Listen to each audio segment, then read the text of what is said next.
Hola, ¿cómo están? Bueno, esta clase vamos a hablar de los estudios de género en sociología y quería comentarles que si trabajamos estos temas tiene que ver, además, porque desde 2006 existe en la Argentina la Ley de Educación Sexual Integral, la ESI, que contempla 5 ejes.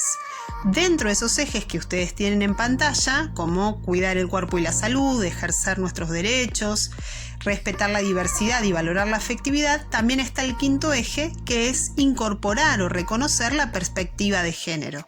Reconocer, es decir, las relaciones desiguales que existieron entre los géneros a lo largo de la historia y en la actualidad. Y esta ley se debe trabajar de manera transversal en todos los niveles y en todas las materias. Bueno, los estudios de género en sociología surgieron en las universidades del mundo en los años 1960-1970 aproximadamente. Y muchas veces se utiliza la expresión ponerse los anteojos violetas por un hecho que ocurrió en 1907, donde unas mujeres de una fábrica en los Estados Unidos fueron incendiadas, prendidas a fuegos por el dueño de la fábrica en un reclamo laboral. Como las prendas que utilizaban eran de color violeta, se dice que el humo era de ese color. Y el violeta quedó asociado entonces a reconocer las profundas desigualdades de género que existen tanto en la actualidad como en el pasado.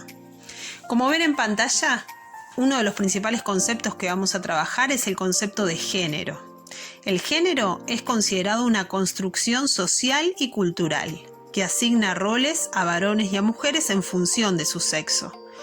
Lo diferenciamos de la palabra sexo biológico, que tiene que ver con la biología, con la genitalidad, que cada uno de nosotros tiene, con la anatomía, porque el género tiene que ver, entre otras cosas, con lo que la cultura o la sociedad atribuye a los varones o mujeres. Es decir, asigna roles y características y cualidades a varones o mujeres de acuerdo a su sexo. Otro de los conceptos fundamentales que introducen los estudios de género es el concepto de patriarcado.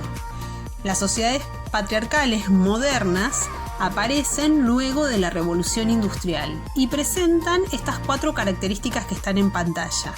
Decimos que es jerárquico, de jerarquía viene la palabra, porque hay una desigual distribución del poder entre varones y mujeres.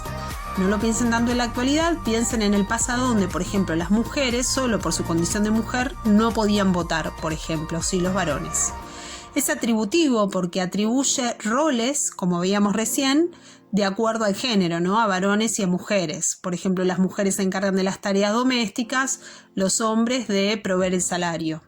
Es binario porque solo piensa en términos de varones y mujeres y se consideran las identidades sexuales disidentes como las identidades trans como no válidas, no se las reconoce.